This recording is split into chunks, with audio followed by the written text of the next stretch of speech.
नमस्कार, मी कीर्ती करंदीकर फाटक. रंगोत्सव मराठीमध्ये आपणा सर्वांचं मनापासून स्वागत. आजपासून आपण एका नवीन प्रवासाला सुरुवात करणार आहोत. आपल्या ह्या प्रवासाचं नाव आहे कहाणी प्रेरणेची. कहाणी प्रेरणेची म्हणजे तुम्हाला कळलंच असेल की आपण ह्या प्रवासात कोणाकोणाला भेटणार आहोत. अर्थातच अशा व्यक्तींना भेटणार आहोत ज्यांच्या आयुष्याचा संपूर्ण लेखाजोखा तुम्ही जेव्हा बघाल किंवा ऐकाल तेव्हा तुम्हाला नक्कीच एक सकारात्मक ऊर्जा मिळणार आहे. आता आपण बघतो की आयुष्यात बरेच जण जरा थोडंसं काही मनाविरुद्ध झालं की खचून जातात, आत्महत्येकडे वळतात, अनेक नकारात्मक विचार करतात. पण म्हणूनच रंगोत्सव मराठीने असं ठरवलंय की तुमच्या समोर अशा व्यक्तींना आणायचं की ज्यांचं आयुष्यच मुळात एक संघर्ष होता आणि त्यातून त्यांनी अतिशय उत्तम मार्ग काढत अतिशय आनंदाने जगणं स्वीकारलं, जगणं ते शिकले आणि त्याच उमेदीने ते आजही आपलं आयुष्य अतिशय आनंदात जगतायत. चला तर मग आज आपली पहिली पाहुणी आहे जिचं नावच प्रेरणा आहे आणि ती तुम्हा अनेकांना प्रेरणाच देणार आहे. अशी माझी अतिशय आवडती प्रेरणा सहाणे. आपण सर्वात आधी प्रेरणाचं पुष्पगुच्छ देऊन स्वागत करूया. प्रेरणा, तुझं मनापासून स्वागत. आता तुम्ही म्हणाल हा पुष्पगुच्छ तर प्रेरणासारखाच खूप सुंदर आहे, तर हाही आपल्या एका मैत्रिणींनी कागदाच्या फुलांपासून बनवलाय. खरी वाटतायत ना फुलं, पण ही कागदाची फुलं आहेत. आपली एक मैत्रीण कीर्ती पंडित, ती ह्या फुलांचा व्यवसाय करते, तर तिलाही आपण प्रोत्साहन देऊया. तुम्हाला जर अशा फुलांची ऑर्डर द्यायची असेल तर डिस्क्रिप्शन बॉक्समध्ये आम्ही तिचा नंबर आणि माहिती देणार आहोत. जरूर तिला संपर्क करा. प्रेरणा, तुझं मनापासून स्वागत.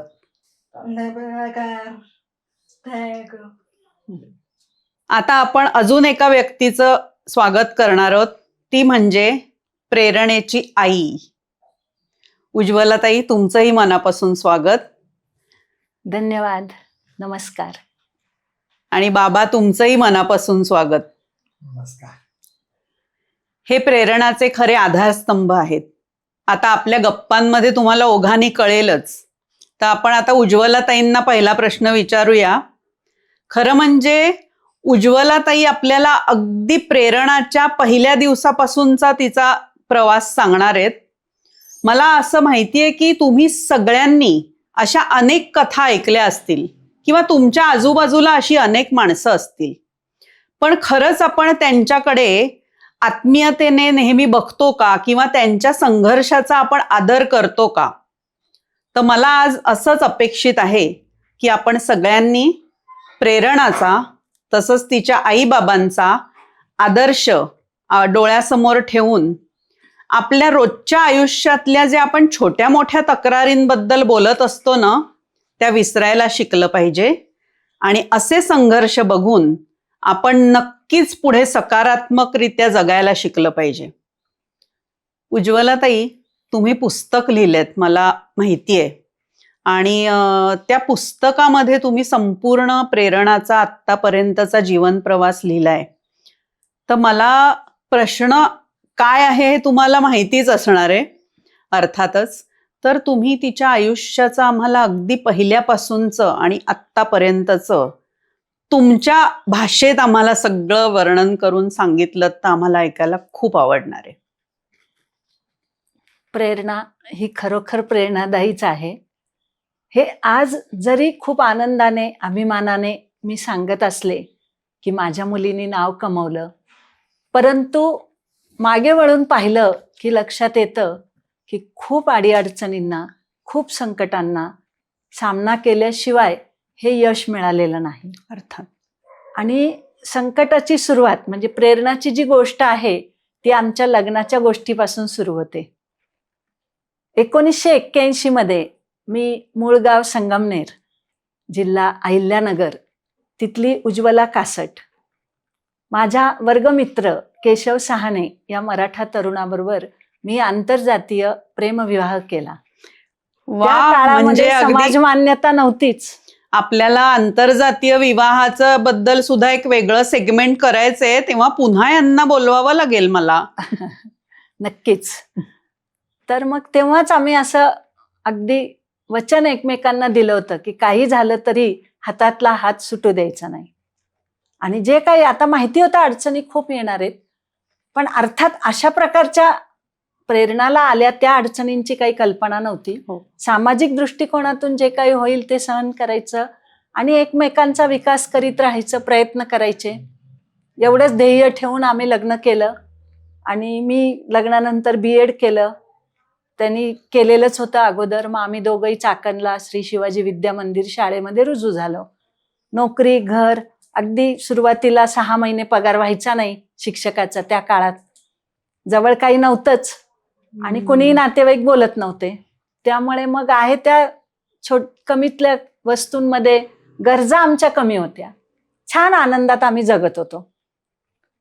आणि जेव्हा सगळं व्यवस्थित झालं त्यावेळेला मग असं अपत्य होईल ही इच्छा होती आणि मुलगी व्हावी, दोघांचंही स्वप्न.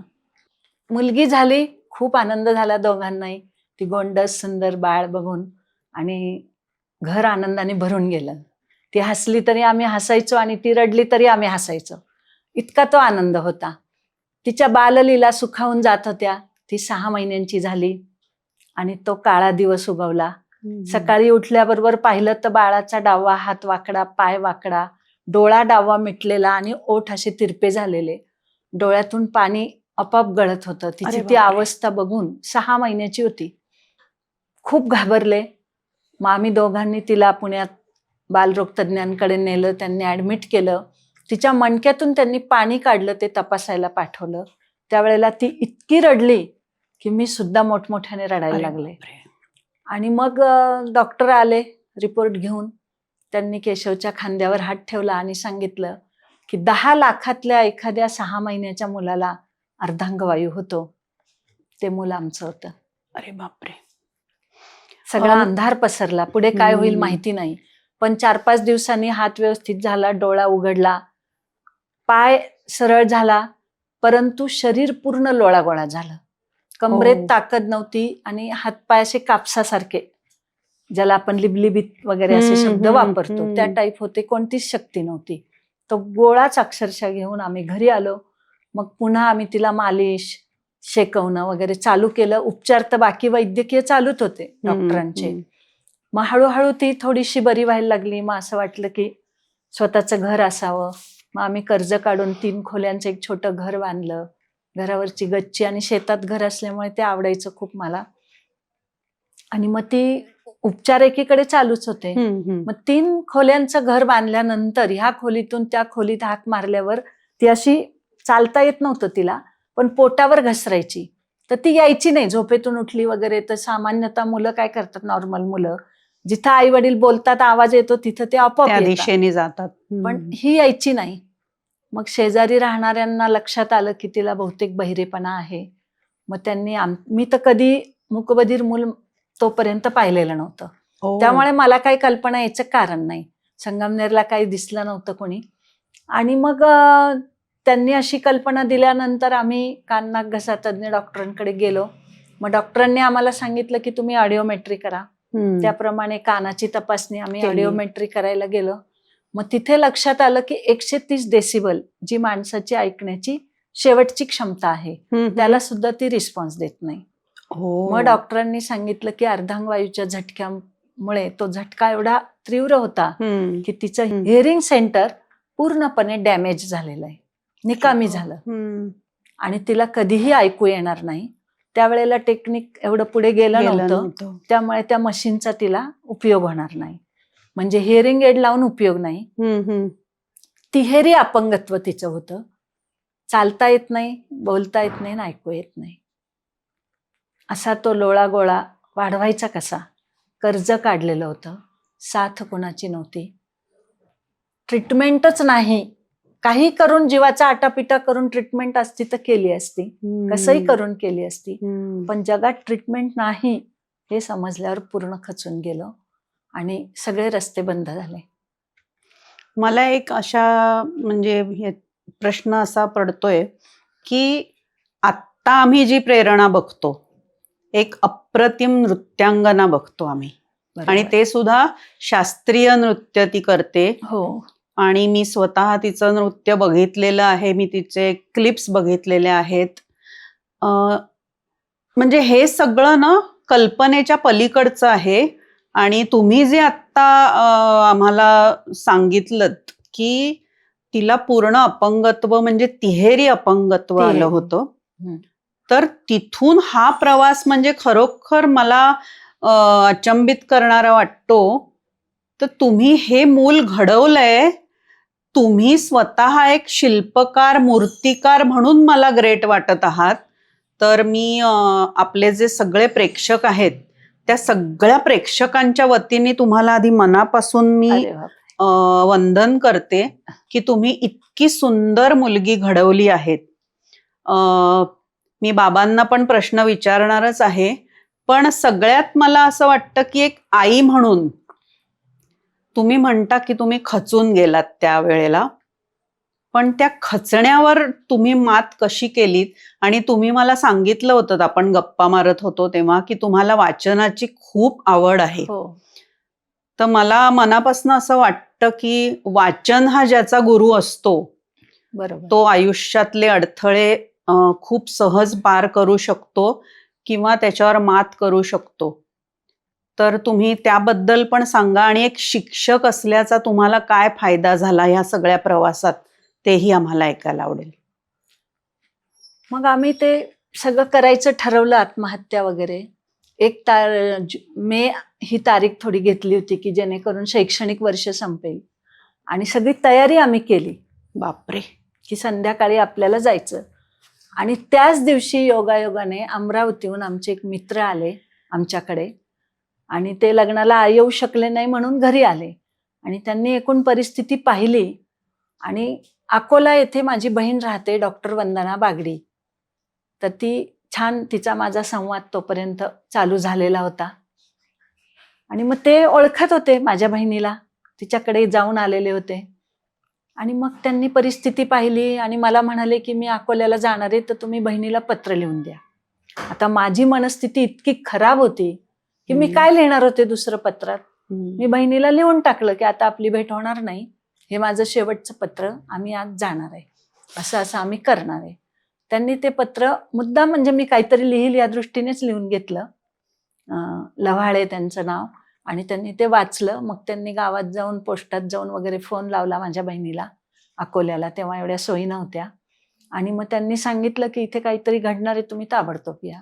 मग माझी बहीण रात्रीतून अकोल्याहून, त्यावेळेला एवढं काही ट्रॅव्हलिंगचं नव्हतं, तर ती अगदी उभी वगैरे राहून रात्रभर प्रवास करून आमच्याकडे आली.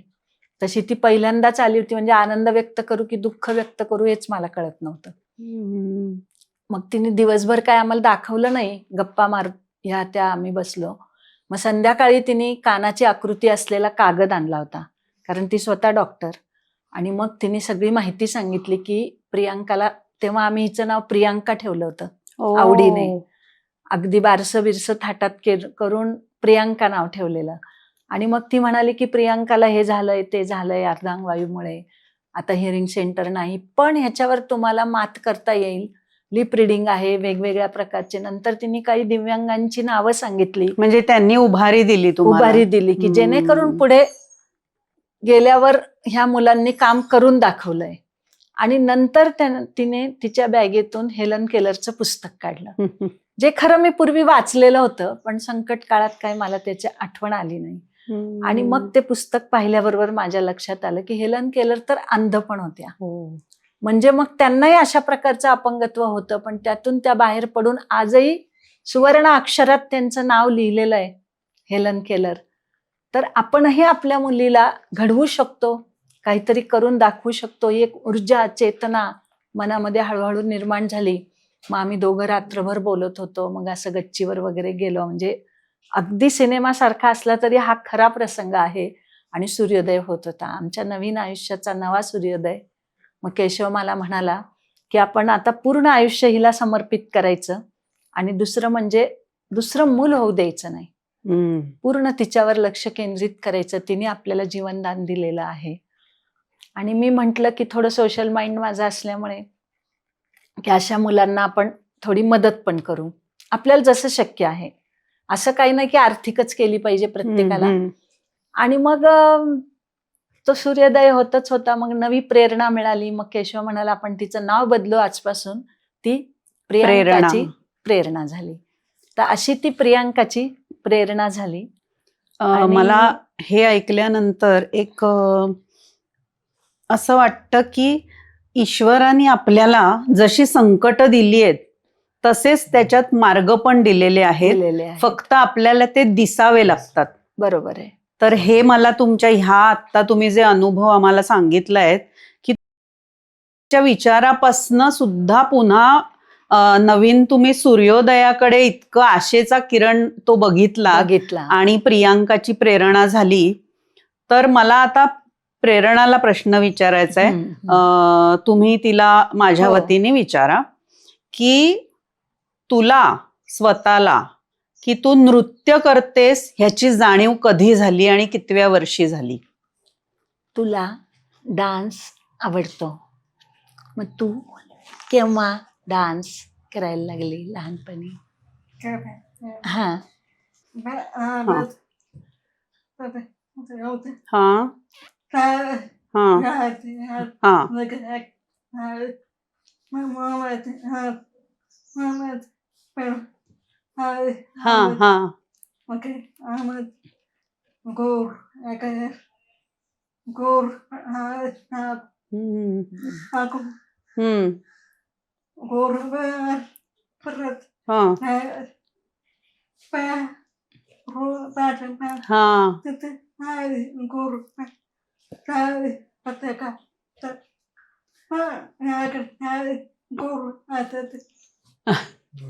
लहानपणापासून टीव्ही पाहून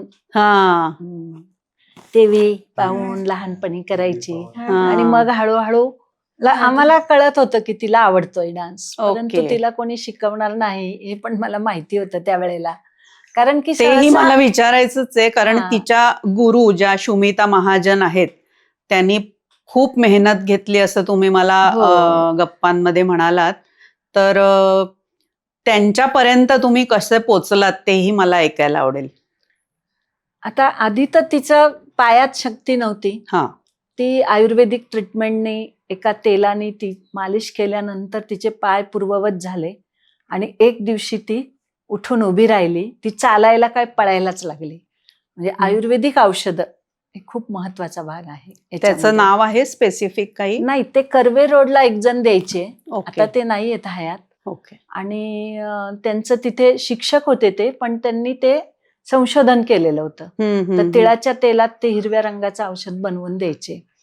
आणि त्यांच्याविषयी ऐकल्यानंतर मी त्यांच्याकडे जाऊन औषध घेतलं. मी त्यांना विचारलं परत कधी येऊ, तर ते म्हणाले की तुम्हाला यायची गरज नाही. आणि म्हटलं तिला ऐकू पण येत नाही, तर त्यांनी अतिशय पारदर्शीपणे मला सांगितलं की त्याच्यावर माझ्याकडे औषध नाही, म्हणजे सहजतेने. आणि मग त्या औषधांमुळे ती चालायला लागली. एक प्रश्न मिटला होता. म्हणजे त्यांनी तिला एक वरदान दिलं असं आपण म्हणू शकतो. म्हणजे सर्वप्रथम तुमच्या बहिणीने तुम्हाला उभारी दिली, तुम्हाला जीवनाकडे सकारात्मक बघायचा दृष्टिकोन दिला. आणि ह्या डॉक्टरांनी तिला एक मोठं वरदान दिलं की तिची जी नृत्याची तिला दैवी देणगीच आहे असं मी म्हणेन.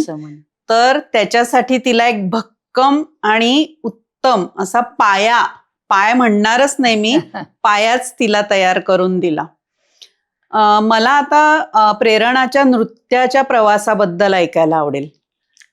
मग तिला शाळेत मी कोर्स केला तिला शिकवण्यासाठी, कर्णबधिरांना शिकवण्याचा सुहृद मंडळात.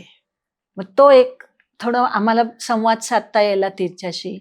मग ती पुण्यामध्ये शिकायला आली, पण चाकणहून पुण्याला यायला तिला खूप लांब पडायचं. पहिलीला वगैरे की लहान मुलगी, तेव्हा साधनं नव्हती एवढी. मग आम्ही तिला संस्थेकडे आमचा अर्ज देऊन, जनता शिक्षण संस्थेकडे आम्ही पुण्यामध्ये बदली घेतली. औंध या ठिकाणी आम्ही दोघंही बदली होऊन आलो. मग इथे आल्यानंतर जुन्या सांगवीत आम्ही राहायला लागलो.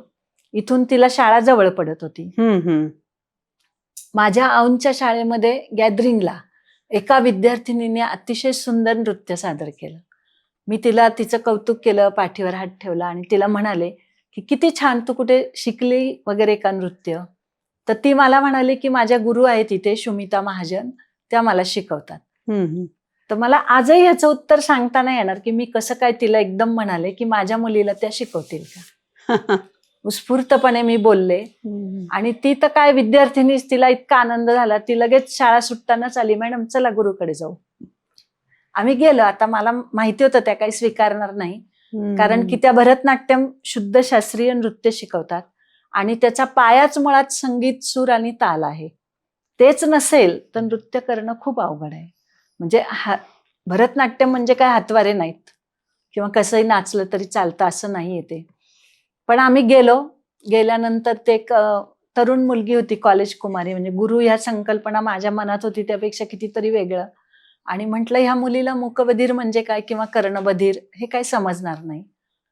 तर मी त्यांना म्हटलं माझ्या या मुलीला तुम्ही नृत्य शिकवाल का? त्यांनी हिच्याकडे पाहिलं, हिने त्यांच्याकडे पाहिलं. डोळ्यांची भाषा दोघींची काय झाली माहित नाही आणि त्या म्हटल्या शिकविल की. मी म्हटलं कधीपासून? त्या म्हटल्या आत्तापासून. बापरे. त्यांनी तिला लगेच तो नृत्यातला नमस्कार करायला लावला. ती छोटीशी होती, एवढे हातवारे करत नव्हती. किती वर्षाची होती तेव्हा तेव्हा ही? ती 6.5 वर्षांची होती. ओके. ती अशी बुचकन खाली पडली. आम्ही सगळे हसलो. खरं तर माझ्या डोळ्यात पाणी येत होतं बरं का, कारण की मला असं वाटलंच नाही इतक्या सहजपणे त्या म्हणतील शिकवते की. मग मी त्यांना म्हणाले पण ती मूकबधीर आहे, बघू म्हणे नंतर शिकवीन मी तिला. त्या दोघींचे ऋणानुबंध असणार नक्कीच. असणार काहीतरी, नक्कीच. बरोबर आहे ना. आणि मग माझ्या मनात फक्त एवढंच होतं की ती नॉर्मल मुलींच्यात राहील, बाहेरचं जग बघेल, जरा शाळेतही मूकबधीर मुलं आहे, घरी पण आम्ही खानाखुणा करतो, तर जरा ठीक आहे, काय हरकत नाही. मग सुरू झाला तिचा नृत्याचा शिक्षण. ओके.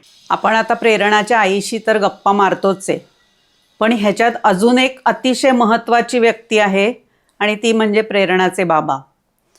आपल्या सगळ्यांना माहिती आहे की जगात कुठेही आपण गेलो तरी वडील आणि मुलीचं नातं हे काही वेगळंच असतं, खूप घट्ट असतं, खूप मायेचं असतं. आपण प्रेरणाच्या बाबांना विचारूया की ह्या प्रवासात त्यांचा अनुभव कसा होता आणि त्यांनी स्वतःला ह्या प्रवासासाठी कसं सिद्ध केलं. तेही शिक्षकच आहेत आणि आपल्याला माहिती आहे शिक्षक हेच मुळात आपले गुरु असतात. आता त्यांना स्वतःच गुरु व्हायची वेळ आली होती, तर त्यांनी स्वतःला ह्या प्रवासासाठी तयार कसं केलं हे मला आता प्रेरणाच्या बाबांकडून ऐकायला आवडणार आहे. बाबा, तुमचंही मनापासून स्वागत आहे. तर आत्तापर्यंत मी उज्ज्वलताईंकडून ह्या प्रवासाबद्दल खूप असे महत्त्वाचे टप्पे ऐकले. तुमच्या मनात काय आलं होतं पहिल्यांदा आपल्या मुलीबद्दल, तुम्हाला जेव्हा असं जाणवलं दोघांना की आपल्या मुलीमध्ये असं आता तिहेरी अपंगत्व आले, तर तुम्ही तिला उभारी देण्यासाठी आणि स्वतःला आणि आपल्या पत्नीला उभारी देण्यासाठी काय मनात विचार केलेत? ती जेव्हा छोटी होती, एकदम लहान, 6 महिन्याची असताना तिला पॅरालिसिस अटॅक आला. त्याच्यानंतर तिच्यामध्ये जो बदल झाला ना, तो खूप म्हणजे आमूलाग्र बदल होता. तो म्हणजे त्यातून ती बाहेर येईल का नाही हा फार मोठा प्रश्न आमच्या पुढे होता. जर ती त्यातून बाहेर पडलीच नाही तर ह्या मुलीचं आपण काय करायचं. मग ती लहान असताना जेव्हा तिच्या मॅडमच्या बहिणीने आम्हाला सांगितलं की यातून तुम्ही बाहेर पडू शकता, याच्यासाठी तुम्ही काहीतरी करा, आणि मग आम्ही ठरवलं का ह्या मुलीला आपण घडवू, तिच्यासाठी आपलं आयुष्य देऊ दोघांचंही. आणि आम्ही तिला घडवलं. सुरुवातीला ती चालत नव्हती. सुरुवातीपासूनच मी तिला आंघोळ वगैरे मी घालायचो, माझ्या बरोबरच असायची ती. काय नेहमी तिचे हातपाय मी हे करून द्यायचो, चोळून द्यायचो.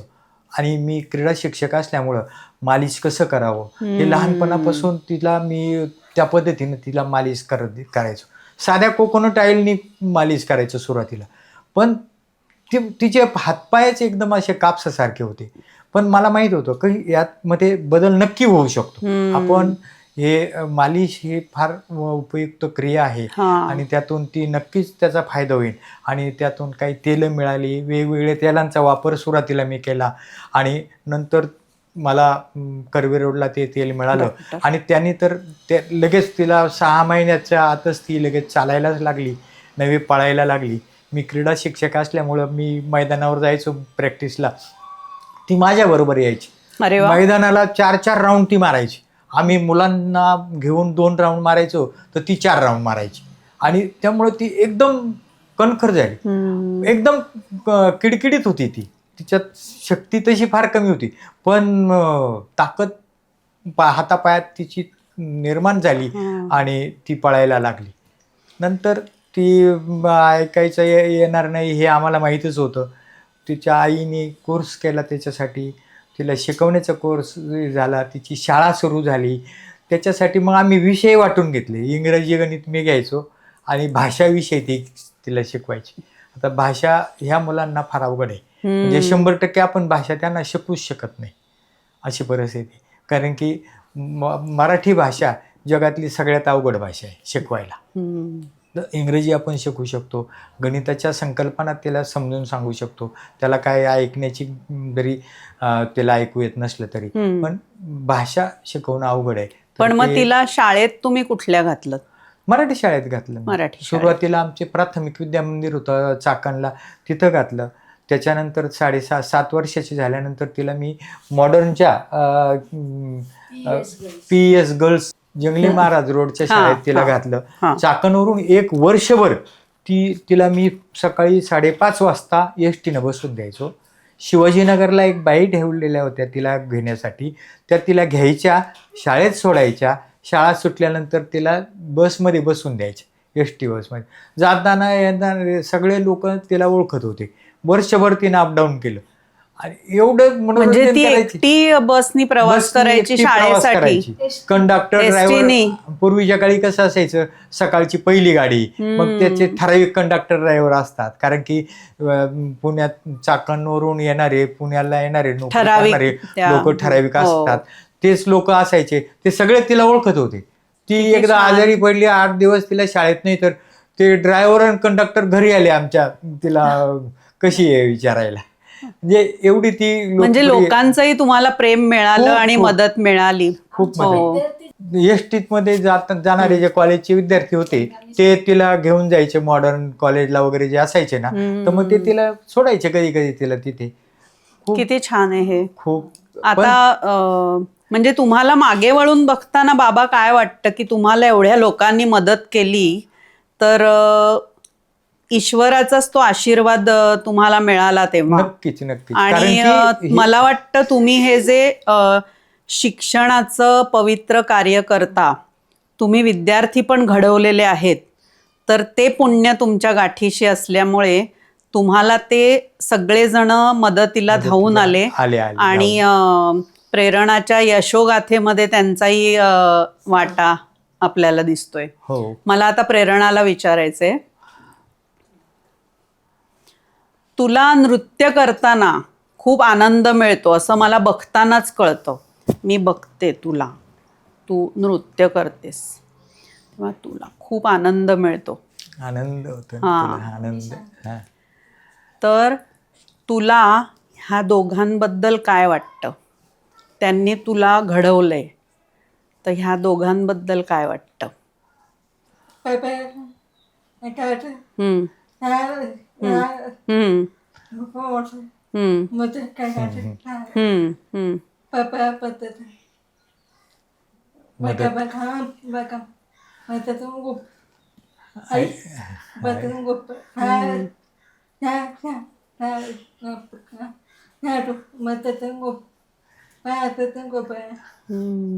ती म्हणते की आई बाबांनी मला डान्ससाठी खूप मदत केली. सारखे जा म्हणायचे मला, प्रॅक्टिसला जा म्हणायचे, बुडू नको.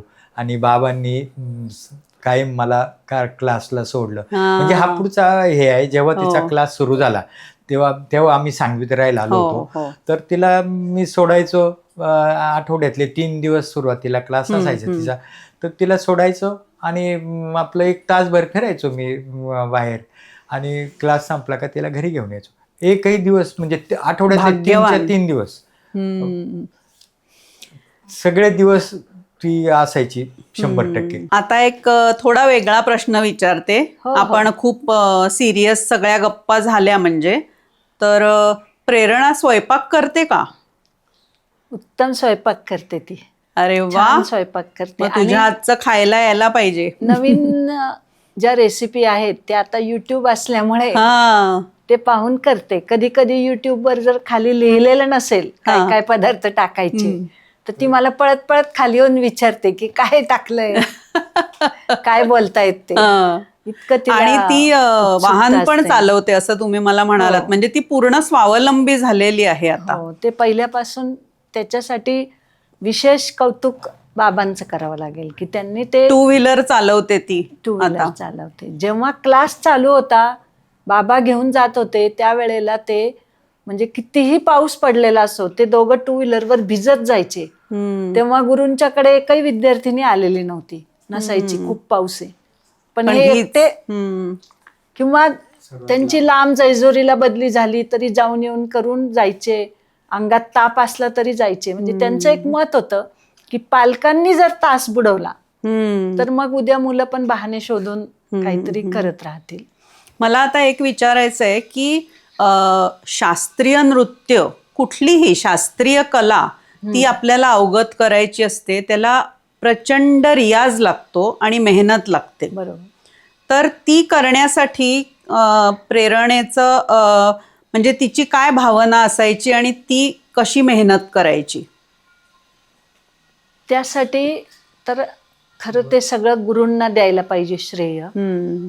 तिचं जे नृत्य शिक्षण सुरू झालं गुरु सुमिता महाजन, हम्म. हम्म. तर ते नृत्य शिक्षणामध्ये एक अशी गोष्ट घडली वेगळीच हम्म. की ज्याच्यामुळे तिचं नृत्य शिक्षण अधिक जोमाने सुरू झालं. अच्छा. की पहिले 3-4 वर्ष दोघींना संवाद करणं हम्म. अवघड जात होतं. हम्म, 5-6 वर्ष जवळजवळ असं झालं की ते अडवू हा पहिला प्रकार असतो हा. आणि व्यायाम ते प्राथमिक. ते प्राथमिकच ती शिकत होती 5 वर्ष तरी जवळजवळ. आणि मग ती थोडीशी कंटाळली होती की मी रोज तेच करते. माझ्या बरोबरीच्या मुली पुढे गेल्या. हम्म. पण एकदा असं झालं की सिनियर मुलींना ज्या अवघड मुद्रा शिकवलेल्या होत्या, तर त्या मुली थोड्या चुकत असतील करताना. मग गुरु अशा शेवटी त्या कडक आणि शिस्तीच्या असल्या तरच मुलं घडतात. हो, अर्थात. त्या थोड्या रागवलेल्या होत्या आणि मग ही त्यांना जाऊन असं म्हणाली की मी करते. तर त्या म्हणे तुला शिकवलेलं नाही पण जा तू तरी करून दाखव. म्हणजे आपण कधी कधी म्हणतो ना जा कर, हा. तसं तिला म्हणाल्यानंतर तिने त्या अवघड मुद्रा न शिकवलेल्या इतक्या सुंदर केल्या. आणि तिने घरी खूप प्रॅक्टिस केली होती असंही काही नाहीये, पण तिची आकलन शक्ती हा. आणि दृष्टी पाहण्याची आणि मनात, तर ते तिने करून दाखवल्यावर गुरूंनी मला बोलवून घेतलं आणि मग त्या म्हणाल्या की गॉड गिफ्टेड आहे ती. मला तेच विचारायचंय. आता शास्त्रीय नृत्य किंवा कुठलंही नृत्य, आता गायन असेल, नृत्य असेल, वादन असेल, त्याला ताल हाच त्याचा बेस आहे. महत्त्वाचं. सूर आणि ताल.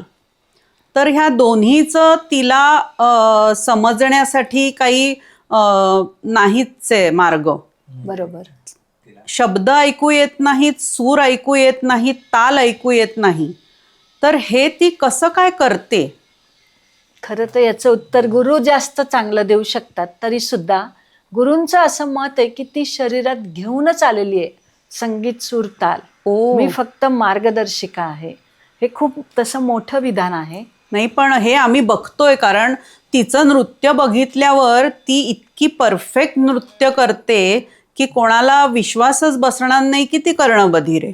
तिचं वैशिष्ट्य एक असं आहे की आता तिने प्रेक्षक म्हणून कोणाचं भरतनाट्यम नृत्य पाहायला गेली आणि ती जर नर्तिका बीट चुकली तर ती गुरूंना सांगते की ही इथे चुकली.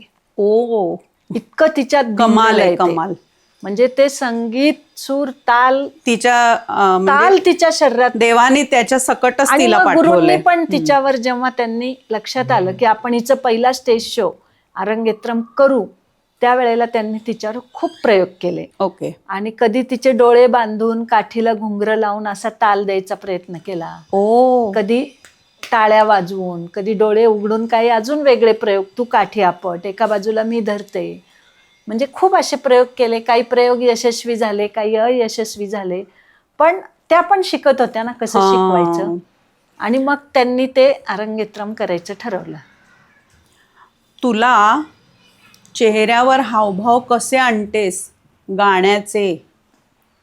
म्हणजे डान्स करताना समजा कृष्ण छोटा, मग तू आई कशी काय, प्रेम, खूप छान, अभिनय अभिनय अभिनय. हम्म, हम्म, हम्म, हम्म, हम्म. हा, आनंद, राग, ती त्यांनी शिकवलेत. हा हा, आनंद असं आहे. हा. कमाल आहे, कमाल आहे. मला प्रेक्षकांना मुद्दाम सांगायचं आहे की तिचं नृत्य बघताना तुम्हाला सगळ्यांना जाणवेल की ती विथ एक्सप्रेशन्स आणि परफेक्शननी एक शास्त्रीय नृत्य प्रकार सादर करते, भरतनाट्यम. तर भरतनाट्यम शिकणाऱ्या अनेक मुलींना, मुलांना हे जाणवेल की देवाने तिला काय देणगी देऊन पाठवलंय. तुम्ही मुद्दाम तिचं नृत्य बघा. आम्ही आत्ता व्हिडिओ क्लिप दाखवणार आहोत.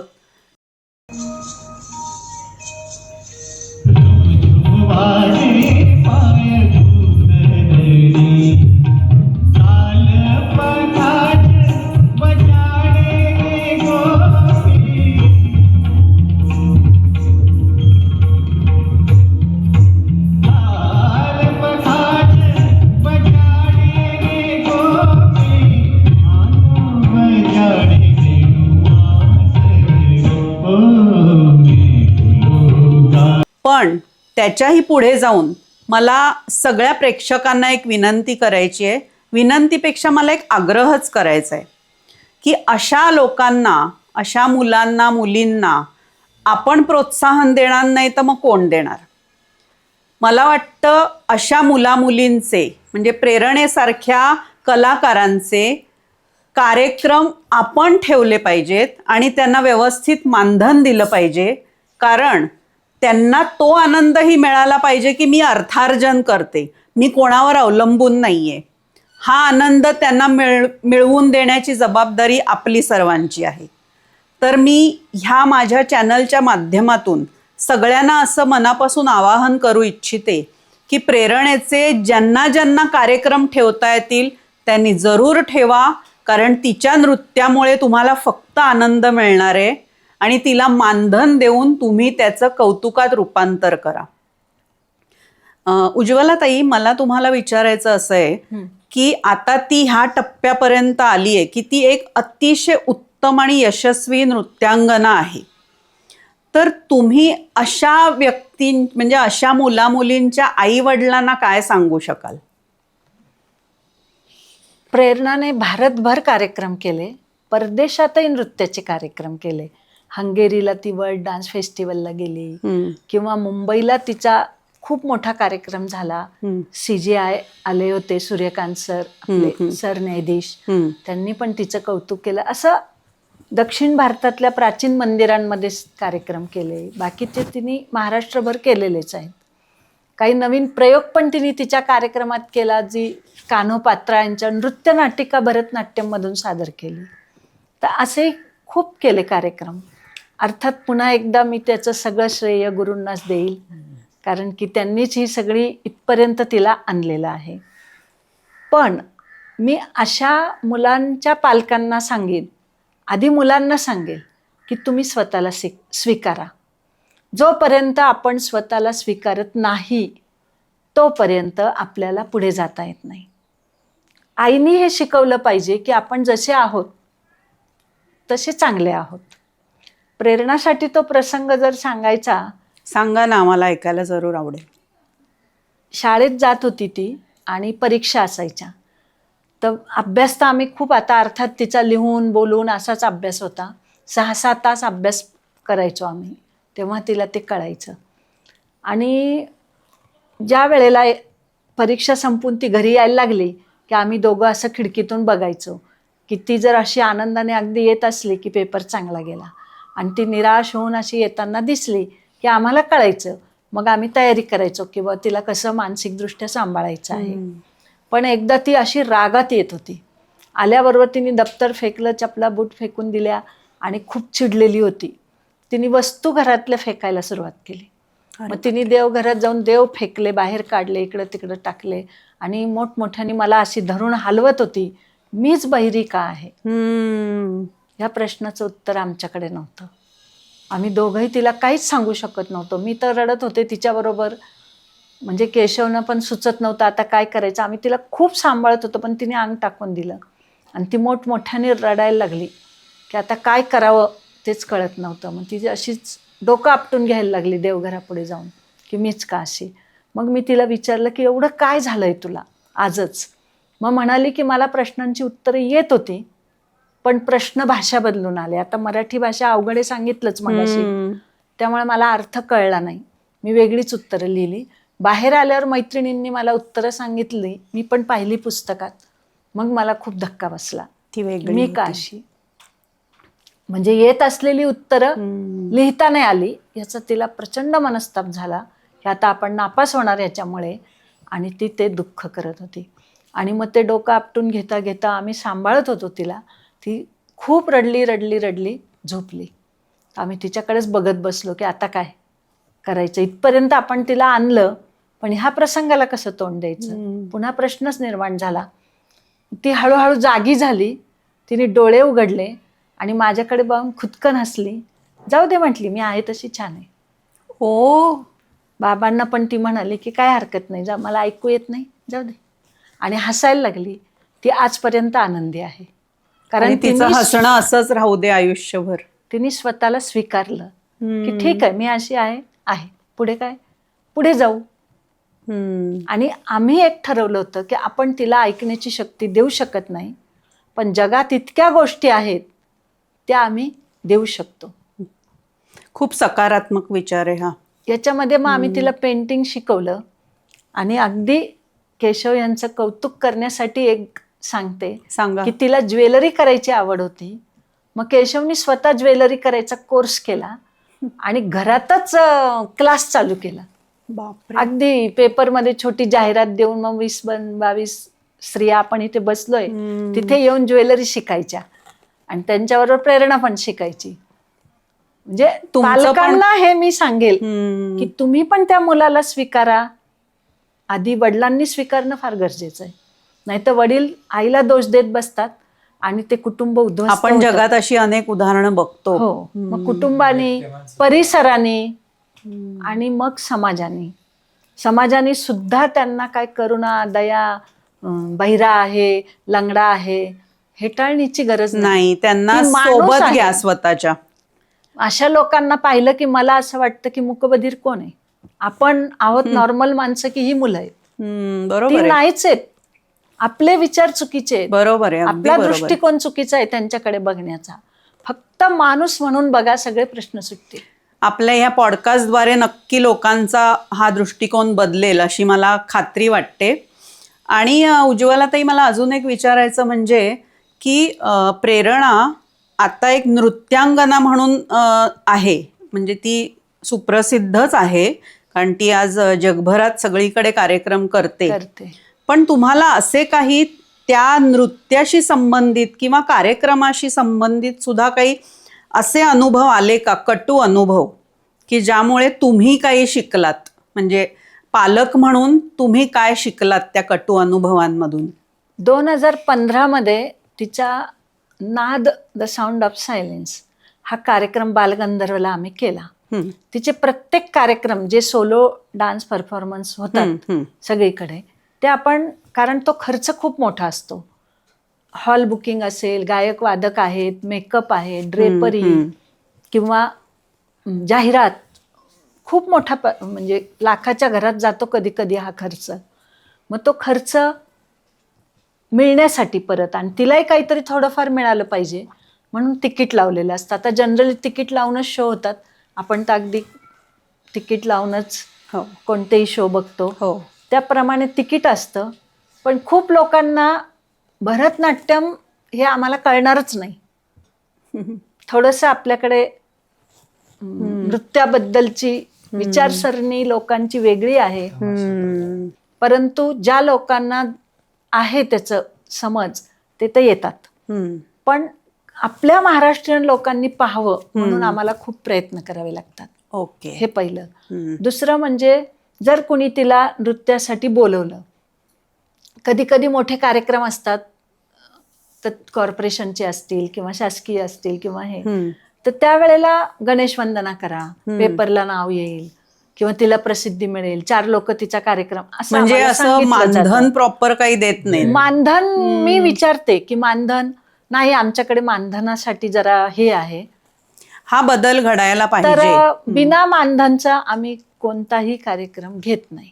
नाही, आणि कारण तिने तिने का एवढे करावं कष्ट तसं? केलेले आहेत हम्म.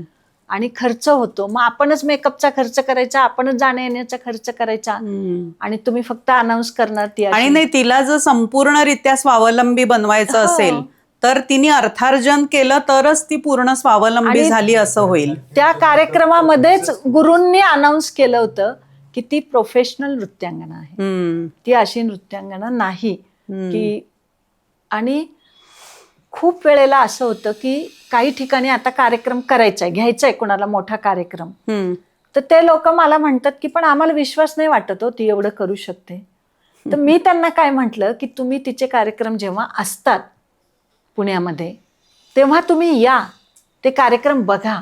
तुम्ही प्रत्यक्ष बघितल्याशिवाय तुम्ही अंदाज बांधू नका ना की मूकबधीर मुलगी आहे, काय करून करणार आहे, असं नाही. तर तुम्ही ते प्रत्यक्ष पाहिले पाहिजे, विश्वास ठेवला पाहिजे ती करू शकते. हम्म. कारण की खूप मोठी लोक सुद्धा हम्म. हे म्हणतात की ती काय करून करणार आहे, एवढे पैसे कसे द्यायचे, हम्म. पण तसं नाहीये. ती कुठेही कमी नाही. खूप मोठ्या मोठ्या नृत्यांगने इतकीच तिची नृत्य साधना आहे. संधी देऊन त्यांना कौतुक नुसतं शाब्दिक नाही, नाही. त्यांना आर्थिक कौतुक करणं हे खूप महत्वाचं आहे. कारण आपण असे अनावश्यक अनेक ठिकाणी खर्च करतो, पण बरं. जिथे खरंच गरज आहे अशा ठिकाणी जे लोक आपण खर्च करू शकतो त्यांनी नक्की ह्याचा विचार करा. आणि आमच्या पॉडकास्टचं यश त्याच्यातच असेल की तुम्ही प्रेरणेचे कार्यक्रम ठेवा आणि तिला मनापासून मानधन द्या. उज्ज्वलाताई, मला एक असं विचारायचं आहे की तिच्या लग्नाबद्दल तुम्ही कधी विचार केलात आणि ते तिला कसं समजावून सांगितलं आणि तिला जोडीदार कसा मिळाला? आता वयात मुलगी आली की मग धाकधूक सुरूच होते आईवडिलांची. आम्ही तसा विचार केला होता. काही नॉर्मल मुलांनी ती नृत्य करते आणि एवढे पुरस्कार मिळवले, काहीतरी वेगळं आहे तिच्याकडे म्हणून विचारलंही होतं. परंतु आम्ही तिला विचारलं की तुला काय वाटतंय, तर ती म्हणाली की मला कर्णबधीर मुलगाच पाहिजे, कारण तर मी त्याच्याशी नीट माझ्या भावना व्यक्त करू शकेल, संवाद आपण म्हणूयात साधू शकेल. आणि मग तसं चालू असताना पुण्यात कर्णबधीर वधूवर सूचक आहे मंडळ, तिथे आम्ही नाव नोंदवलं. काही नॉर्मल ठिकाणी नोंदवलेलं होतं आणि तिथलं काम आम्हाला आवडलं. तेव्हापासून आम्ही तिथे काम करायला जायला लागलो. तर आज इतकी वर्ष झाले वधूवर सूचक मंडळात काम करतो. आणि तिचंही लग्न मग तिथे स्थळ आलं होतं, स्वप्नील दीक्षित. त्या मुलाचं मग पाहणं वगैरे झालं. त्यांना स्वप्नील बद्दलही आम्हाला ऐकायला आवडेल. हो, मग 2013 मध्ये लग्न झालं. आणि त्यावेळेस स्वप्नील यांची 10वी झालेली होती फक्त. ओके. मग मी त्यांच्या मागे लागले की तुम्ही, नोकरी चालू होती 10वीच्या ह्याच्यावरच, मागे लागले मी की शिकवलं पाहिजे, कारण घरात प्रत्येक जण लग्नानंतरच शिकलेलं आहे. माझंही शिक्षण लग्नानंतरच झालं. मग असं मी मागे लागून लागून 12वी करायला लावली. मग ते म्हटले मला कॉमर्स घ्यायचं आहे, त्याच्यात आवड आहे. मग 12वी केली, BCom केलं. अरे वा. म्हटलं आता MCom पण करा. मग MCom केलं. स्व अभ्यास करून त्यांना 70% मार्क मिळाले. नॉर्मल पुणे विद्यापीठाचं MCom. वा वा वा. आणि कॉम्प्युटरचे कोर्स त्यांनी पूर्वीच केलेले होते, आणखी काही केले. पण करोना काळामध्ये नोकरी गेली, कंपनीच बंद पडली. मग शोधाशोध, त्यावेळे तर काय कोणी बाहेर पडत नव्हतं. मग असंच डोक्यात आलं की काहीतरी ह्यांना व्यवसाय द्यावा. मग काही मूर्त्या म्हणजे विठ्ठल रुक्मिणीची वगैरे, वेगवेगळ्या प्रकारचे कपडे, साड्या, टॉवेलचे प्रकार. मग त्याच्यामध्ये बांबू टॉवेल हा एक वेगळा प्रकार आहे आपल्याकडे. मग असं सगळं साहित्य वेगळं वेगळं आणलं आणि व्यवसाय सुरू करून दिला. आपल्या इथे गार्डन जवळ झालेलं आहे, पार्किंगमध्ये टेबल मांडून तिथे सकाळ संध्याकाळ तुम्ही लावणं म्हणजे हर प्रकारे त्यांना दोघांनाही म्हणजे हा. आधी मुलीला तर तुम्ही केलंच. आधारस्तंभ होतातच आणि नंतर दोघांना मिळून तुम्ही आधार दिलात. मला अजून आता शेवटच्या प्रश्नाकडे आपण येऊया. प्रेरणाला खूप पुरस्कार मिळालेले आहेत, हो. त्याबद्दल आम्हाला थोडक्यात सांगा आणि तुम्ही पुस्तक लिहिलेत त्याबद्दलही सांगा. पुरस्काराचं सांगते आधी.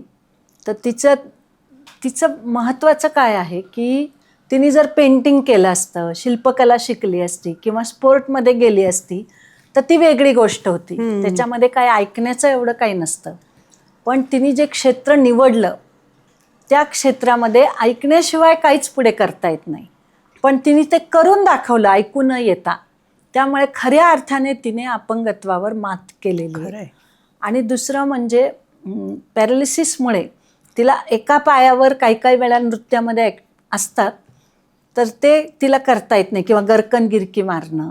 भरतनाट्यममध्ये नसलं तरी काही वेळेला येतं, मग ते तिला जमत नाही कारण तोल जातो तिचा.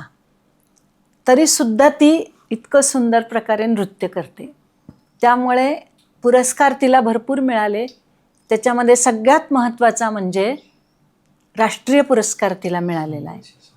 विज्ञान भवन दिल्ली या ठिकाणी तिला तत्कालीन, खरं तर तो पंतप्रधानांच्या हस्ते होता.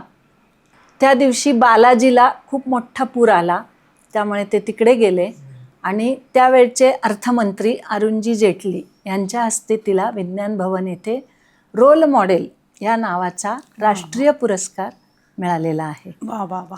आणि पुण्यातला संघर्ष सन्मान पुरस्कार डॉक्टर अनिता अवचट यांच्या स्मरणार्थ, यशवंतराव चव्हाण विद्यापीठ मुक्त विद्यापीठ नाशिकचा रुक्मिणी पुरस्कार, ब्रिलियंट अचिव्हमेंट पुरस्कार, आदर्श व्यक्तिमत्व पुरस्कार, असे अनेक पुरस्कार मिळालेले आहेत. आत्ता नुकताच तिला हेलन केलर स्मृती पुरस्कारही मिळालेला आहे.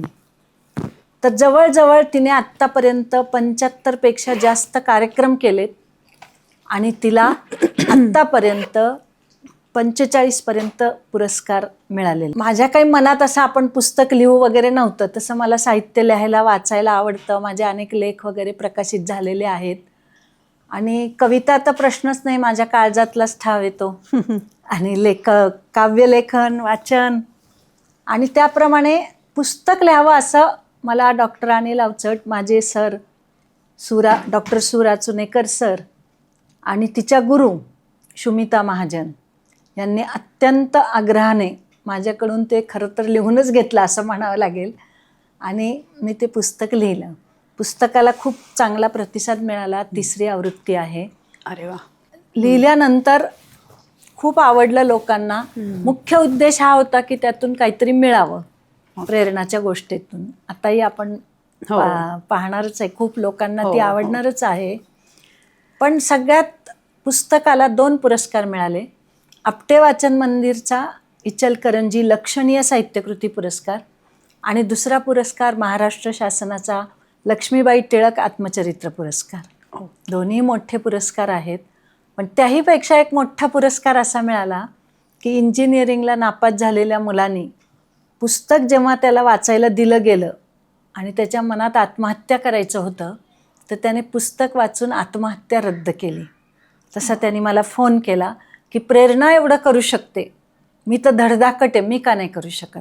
अरे वा. आणि तो फोन ऐकल्यावर माझ्या लक्षात आलं की हेलन केलरनी आम्हाला प्रेरणा दिली, मी कुणाला तरी देऊ शकले, म्हणजे वर्तुळ पूर्ण झालं. खरंय. आणि जेव्हा असे फोन येतात ना की पुस्तक वाचून आम्ही हरलो होतो आधी, तर आम्हालाही नवीन रस्ता मिळाला किंवा जगण्याची उर्मी आली किंवा आपण करू शकतो ही जाणीव झाली, तेव्हा मला असं वाटतं की माझं आयुष्य सार्थक झालं.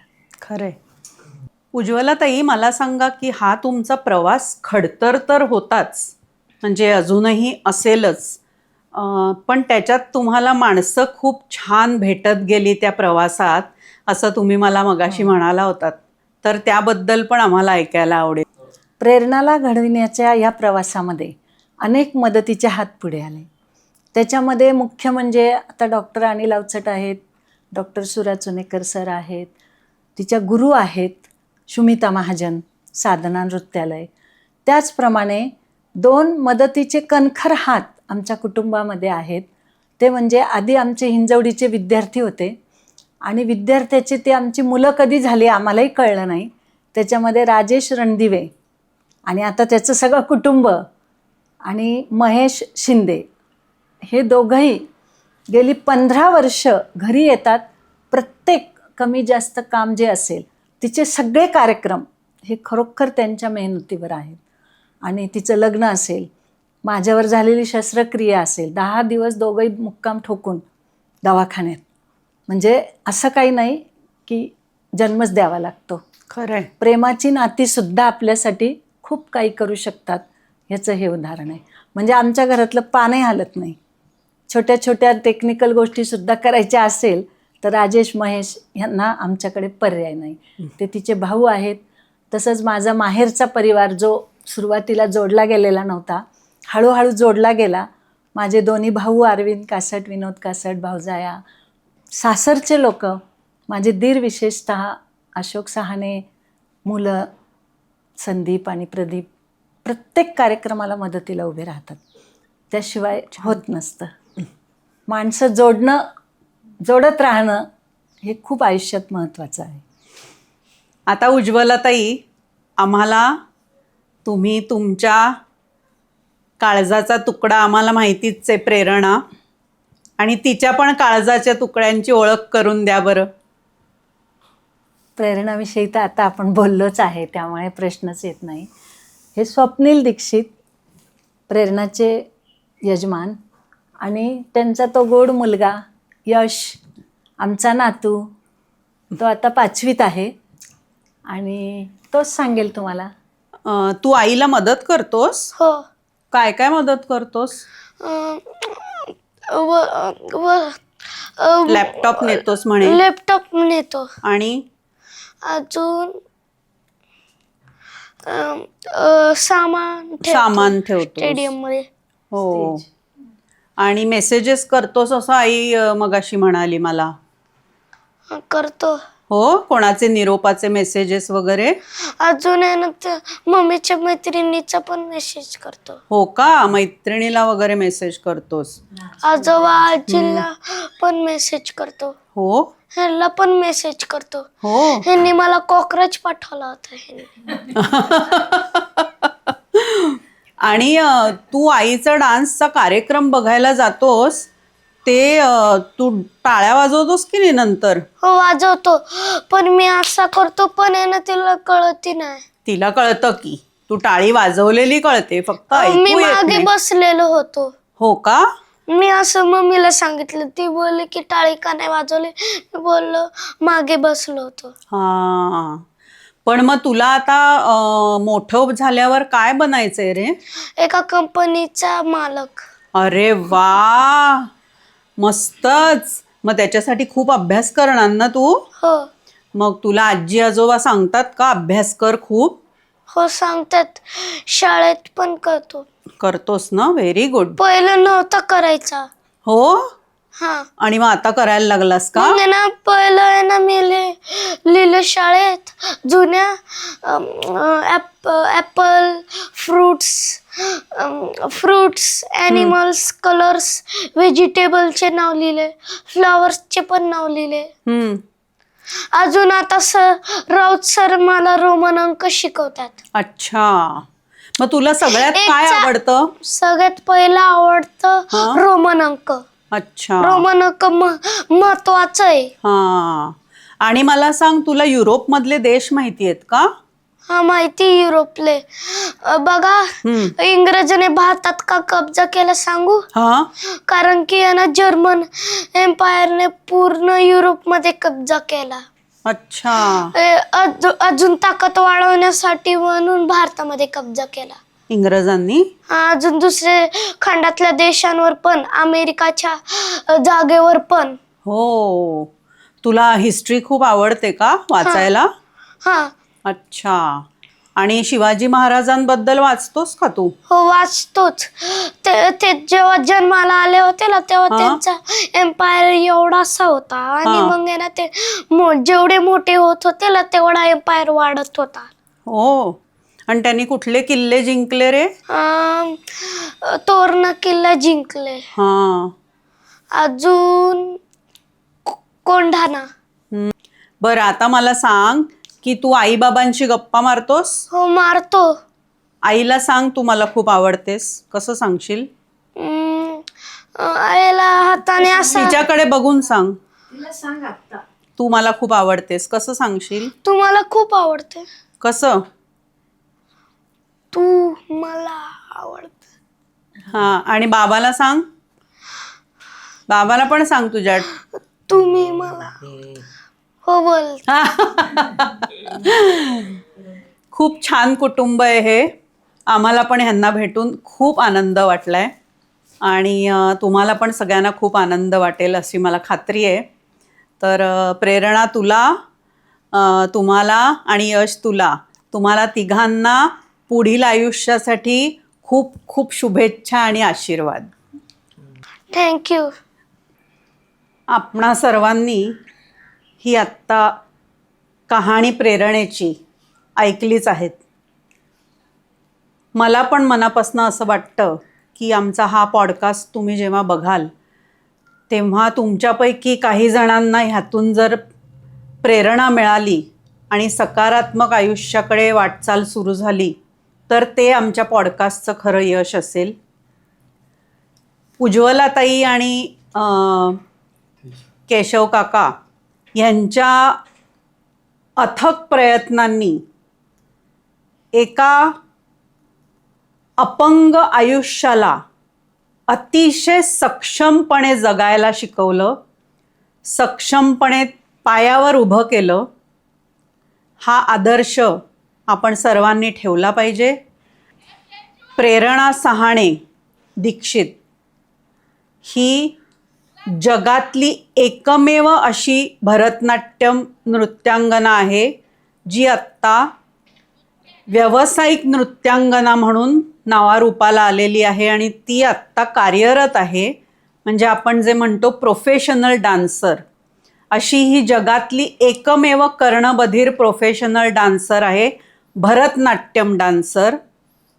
तिच्या ह्या प्रवासाबद्दल मी मनापासून तिचं भरभरून कौतुक करते आणि मी आपणा सर्वांना पुन्हा एकदा विनंती करते की तुम्ही पण तिला शुभेच्छांचा वर्षाव करावात आणि तिचे कार्यक्रम ठेवून तिला अतिशय सन्मानपूर्वक असं मानधन देऊन तिला शाबासकी द्यावी.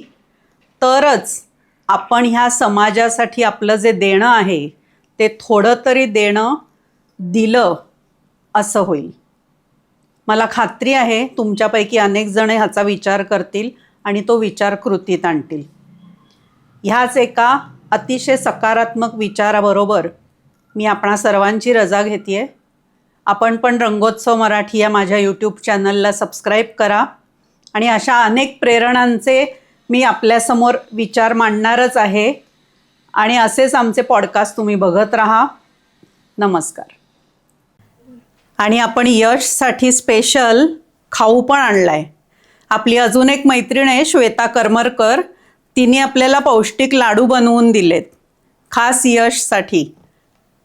श्वेताला पण प्रोत्साहन म्हणून तुम्ही तिच्याकडून पण ऑर्डर देऊन लाडू करून घेऊ शकता. श्वेताचा नंबर आपण डिस्क्रिप्शन बॉक्समध्ये देणार आहोत. तर श्वेतालाही तुम्ही असंच प्रोत्साहन द्या. आपल्या सगळ्या ज्या मैत्रिणी आहेत ज्या गृहउद्योग चालवतात त्या सगळ्यांना अशा प्रोत्साहनाची गरज आहे. मग आपणच ते करायला पाहिजे ना. नक्की करा.